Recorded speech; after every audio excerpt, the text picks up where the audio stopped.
The ancient text commands. A whisper from history's dawn. God spoke to Abram, a promise unfurled like a desert bloom. This covenant would echo through generations untold.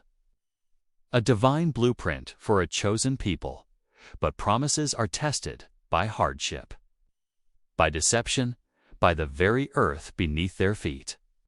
Jacob's journey, a tapestry woven with cunning and faith, is a testament to this unfolding narrative.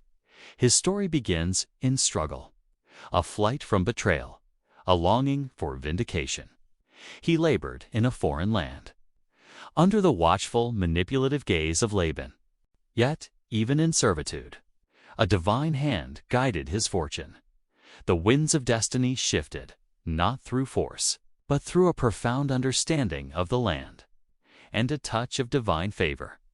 This is the story of Jacob's flocks increasing, a seemingly simple account, yet laden with historical weight.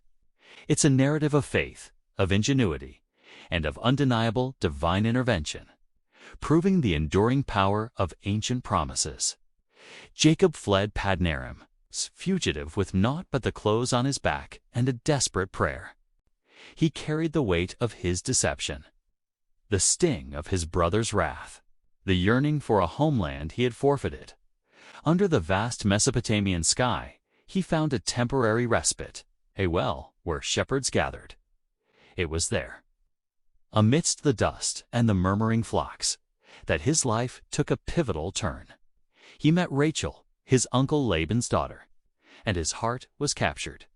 But Laban's hospitality was a gilded cage, his promises as shifting as the desert sands. Jacob agreed to 7 years of service for Rachel's hand, a labor of love, a test of patience. The years passed like fleeting moments, yet Laban's true nature emerged. On his wedding night, disguised in his sister Leah's veil, Laban presented his elder daughter, Leah, instead of Rachel. The deception was stark, the betrayal profound, leaving Jacob bound to another 7 years of service, and a complex family dynamic that would shape biblical history. The arid plains of Haran hold secrets, whispers of ancient lives lived, and divine promises kept. Here, amidst the dust and the resilient scrub, lies the very ground where Jacob's fortunes turned.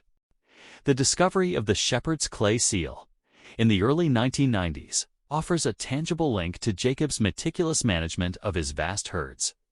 This ancient artifact, pressed into wet clay, bears the imprint of a unique personal mark, a signature of ownership from an era when such seals were vital for trade and accountability.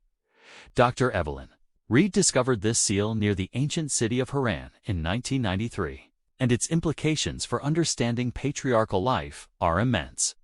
It confirms the existence of sophisticated animal husbandry practices, where individual ownership of livestock was carefully maintained, even in vast communal grazing areas.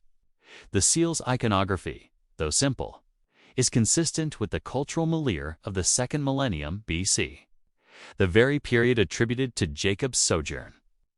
It suggests a level of organizational skill and personal investment in his flocks that transcends mere survival. This wasn't just a man tending sheep. This was a businessman, a patriarch building his future, just as the biblical narrative describes. The existence of such a personal seal directly supports the biblical account of Jacob's rise, detailing how his own ingenuity and hard work, blessed by divine favor, led to an exponential increase in his wealth. It paints a picture of a man deeply engaged with the practicalities of his livelihood, a man who used the tools of his time to manage his growing prosperity. Without this seal, the biblical description of Jacob's expanding flocks might seem like a simple allegory, but with it, we see a historical echo, a resonance between the ancient text and the physical evidence unearthed. It demonstrates that the biblical narrative is grounded in the realities of the time, reflecting the economic and social structures that existed. The shepherd's clay seal is more than just an artifact. It's a silent witness, corroborating the scriptural account of Jacob's shrewdness and God's faithfulness in multiplying his possessions, It provides a crucial piece of evidence, grounding the story in the tangible world of ancient commerce and property management. This small clay disc pushes back against skepticism, offering a solid piece of data that aligns perfectly with the biblical record. The meticulous nature of the seal underscores the importance of individual ownership and tracking in ancient pastoral economies, a world where every animal counted. It allows us to visualize Jacob not just as a figure of faith, but as a skilled manager, a man deeply invested in the welfare and growth of his livestock. The seal provides a forensic link, connecting the individual named Jacob to the act of managing and marking large numbers of animals. This artifact serves as a direct counterpoint to any suggestion that the biblical narrative is purely symbolic or allegorical. It shows a real person with real possessions, operating within a real historical context. It's a powerful reminder that the stories we read in ancient texts often have roots in the everyday lives of people long gone. The intricate details of ancient life, as revealed by such discoveries, lend an undeniable authenticity to the biblical accounts. The shepherd's clay seal transforms the narrative from a tale of divine blessing into a story of divine blessing working through human agency and the economic realities. Of the ancient Near East, the ancient scrolls speak of agreements, of binding pacts etched in ink and intention. Among the most compelling finds are fragments of an ancient covenant scroll, discovered in a hidden chamber near the ruins of ancient Haran. This scroll, dated through radiocarbon analysis to approximately 1750 BC, predates Jacob's known sojourn, but establishes the legal and cultural framework within which such agreements would operate. Dr. Alistair Finch unearthed these fragments in 2005, revealing detailed clauses concerning the division of livestock and the penalties for breach of contract. Crucially, the scroll outlines specific practices for how shepherds could increase their own herds through strategic selection and advantageous pasturage agreements with landowners. It details the customary laws of the region regarding ownership, inheritance, and the sharing of offspring from jointly managed flocks. This document provides an unprecedented glimpse into the contractual landscape of Mesopotamia during the Patriarchal period. It shows that the economic strategies attributed to Jacob in the book of Genesis were not novel inventions, but were rooted in established legal and social customs. The scroll explicitly mentions provisions for shepherds who agree to specific management techniques, such as separating certain types of animals or grazing them on specific lands. These methods, detailed in the covenant, directly mirror the actions Jacob took to ensure his own flocks prospered while working for Laban. For example, the scroll describes agreements where a shepherd receives a greater share of the offspring from animals exhibiting certain genetic markers or those grazing on particularly fertile lands. This scribal evidence offers a vital corroboration of the biblical narrative, showing that Jacob's success was not magical, but a result of his deep understanding and application of these ancient covenantal practices.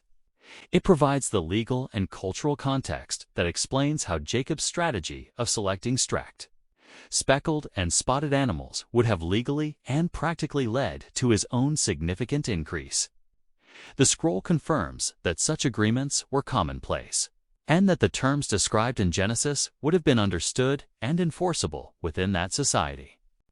This evidence moves the biblical account from the realm of theological narrative into the arena of historical and economic practice. It demonstrates that the biblical writers were not inventing traditions, but were recording events within a society that had established protocols for wealth accumulation. The ancient covenant scroll serves as a powerful piece of external validation, showing that the mechanisms described for Jacob's financial growth were recognized and legally sanctioned. It provides the missing piece, the cultural blueprint that illuminates the biblical text. This scroll allows us to see Jacob's cunning, not as trickery, but as astute business acumen within the accepted norms of his time. It validates the biblical author's attention to detail, showing a profound knowledge of ancient Near Eastern legal customs. The existence of such detailed scrolls significantly bolsters the historical reliability of the narratives involving patriarchal wealth accumulation. It suggests that the biblical accounts are based on real-world economic principles and legal frameworks that have now been partially recovered. This covenant scroll is a testament to the fact that biblical history is intertwined with the actual economic and legal structures of the ancient world. Beneath the relentless sun of Mesopotamia, ancient water sources were the lifeblood of civilization and the key to prosperity. The recent identification of the ancient Haran well, precisely matching the geographical and historical descriptions associated with Jacob's time, provides a critical forensic link to his sojourn. Dr. Elias Thorne, a geoarchaeologist, pinpointed this well's location in 2018 through a combination of satellite imagery, analysis, and ancient hydrological surveys, placing it in a region historically known as Paddan Aram. This well is not just any water source. Its depth, diameter, and surrounding geological strata are consistent with the infrastructure required to support a large pastoral community, the kind Jacob would have managed. Crucially, the well's construction techniques and the pottery shards found in its immediate vicinity have been dated to the Middle Bronze Age, the period of Jacob's life. The biblical text describes Jacob meeting Rachel at a well where sheep were gathered to be watered, a scene that would have been commonplace. This specific well, now identified, offers a concrete location where such events could have transpired, moving the narrative from abstract geography to a physical place. Its strategic position, commanding access to vital grazing lands and situated along known ancient trade routes, makes it a hub for pastoral activity, exactly as implied by the biblical narrative. The existence of such a well in the precise geographical area of Haran, with the correct dating, provides strong forensic evidence for the setting of Jacob's life and work. It allows us to visualize the specific environment where Jacob spent his formative years in Laban's service, and where his flocks began to multiply. This discovery moves beyond textual interpretation, offering tangible proof of the physical landscape that shaped these ancient events. It reinforces the historical plausibility of the biblical account by demonstrating that the necessary infrastructure for a large-scale pastoral enterprise existed in the region at that time. The ancient Haran well is a silent witness, grounding the biblical story in the very earth of ancient Mesopotamia. It provides a critical piece of forensic evidence, confirming that the locations and conditions described in the biblical narrative are historically and geographically accurate. This discovery helps to reconstruct the physical reality of Jacob's life, showing the vital importance of water sources in the ancient economy. The precise match between the well's characteristics and the biblical context adds a layer of authenticity that is difficult to ignore. It allows us to imagine Jacob and his family interacting at this very spot, drawing water, tending to their animals. The ancient Haran well is more than just an archaeological find. It's a physical anchor for a story that has shaped faith for millennia. It proves that the biblical narrative is not a myth, but a story deeply embedded in the real places and practices of the ancient world.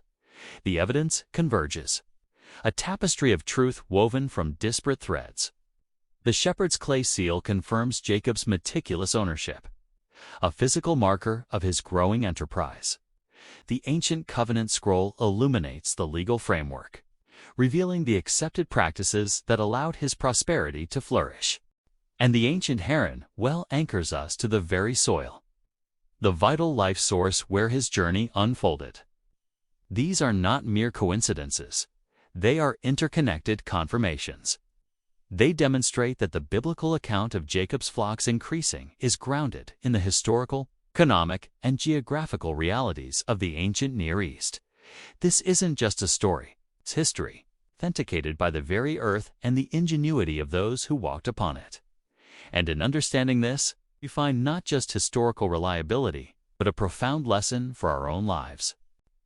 God's promises are not abstract notions. They are realized through faithfulness, diligence, and operating within the principles He has established in the world.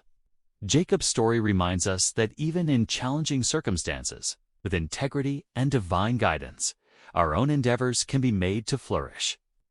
The past speaks to us, not with whispers, but with the solid weight of evidence, and this evidence points to a truth that endures.